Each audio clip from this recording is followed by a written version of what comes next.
Migrant Caravan demand, give us 50,000 or let us in. Yes, but I thought it wasn't about money. I thought it was about them moving to the US because it's such a better place to live, right?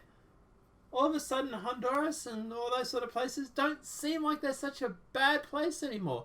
It's more about money than anything. But moving along. At least one migrant caravan group is reportedly willingly going home if the US pays each member $50,000. Otherwise, they're expecting immediate entry to the US, according to the San Diego Union Tribune. Well, to be honest, I would say too bad for both. According to the group spokesman, the $50,000 figure would be a nice tidy sum to which to start a new business in Honduras. They also want the deportations to end and speedier service from the immigration authorities. Too bad, but yeah, moving along. The migrants approached the U.S. consulate in Tajara, I might be mispronouncing, Mexico, with its dictated at 11 a.m. Monday. Spokesman Afrazo Granudo, I'm getting that name wrong.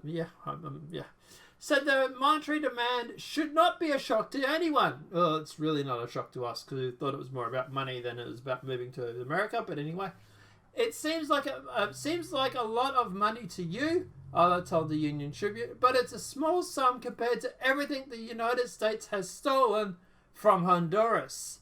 That sounds like a nice little claim. Would you like to back it up with facts? Because I'm not aware of the US stealing anything from Honduras. I'm not saying it has happened or it hasn't happened. Just saying, haven't heard about this before. Allah presented a letter to the consulate that both criticizes US involvement in Central America politics and yet demanded the American forces form a coup d'etat against the Honduran president Omar Lahazande, I'm mispronouncing. US authorities are supposed to respond to the demands within 72 hours. So in other words, stop getting involved in our politics. But by the way, while you're at it, can you get involved in our politics to overthrow the guy that we don't like? Cool. Look, at the end of the day, I'm not against the US not getting involved in world politics. I think that would be a great thing.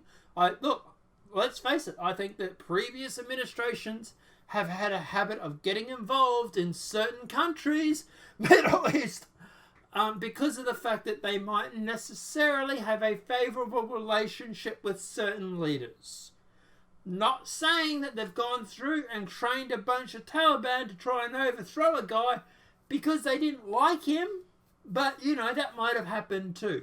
So yeah, look, at the end of the day, I think the US and the rest of the world, especially the UK, France, all these sort of countries, need to mind their own business. I think it would be great, even if Australia was to focus more on Australia and less about giving $300,000 to Indonesia to build a bridge. We have farmers that are currently in one of the apparently in the history's greatest drought, and instead of giving them $300 million, we gave it to Indonesia. That $300,000 would have gone on a really nice feedlot. So, like I say, I think a lot of these countries, these first world countries, need to worry about themselves and put their own countries first, like what Trump's always said. Look, if you want to make the argument that they're doing that by involving themselves in foreign affairs, maybe. But I think a lot of times, a lot of these countries have got involved. It's because of oil, or because of, we don't like this guy and we can get this guy to come in who's going to be more favorable to our agenda. But let's keep going. A second group of migrants came to the consulate later in the day. They reportedly complained as well about a slow service of immigration authorities and suggested at least 300 migrants be processed each day at the San Diego border facility. Stiff shit. You don't get to dictate policy of the US.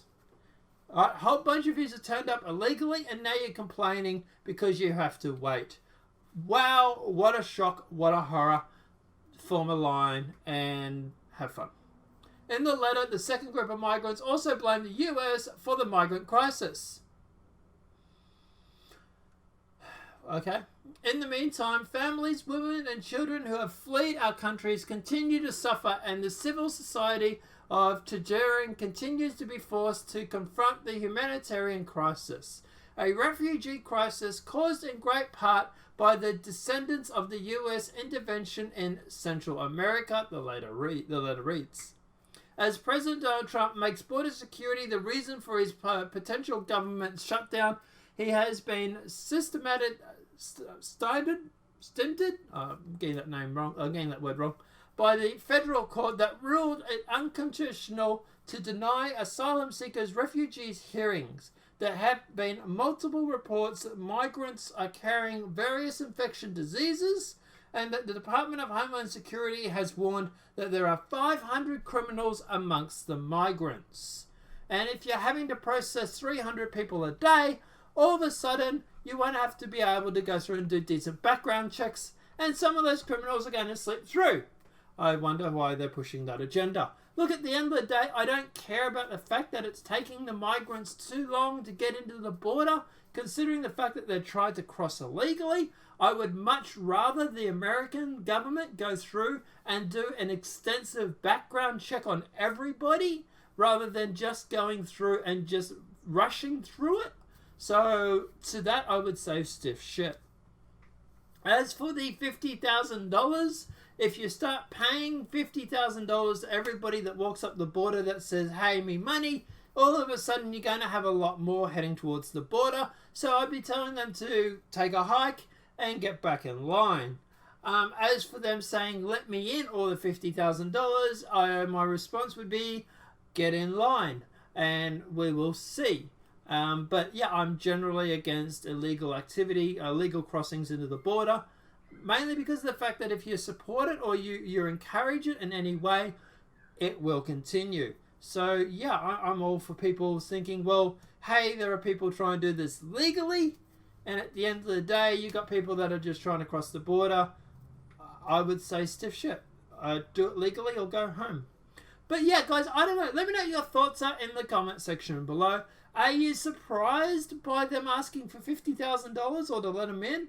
Did you realize it was all about money originally, or is this later thought? I suppose, maybe. But yeah, guys, let me know what your thoughts are in the comment section regarding this topic. If the video has been helpful, please smack a like. If you're new to the channel, welcome and subscribe. Apart from that, guys, I'll see you in the next demonetized video from YouTube. Have a great day and enjoy.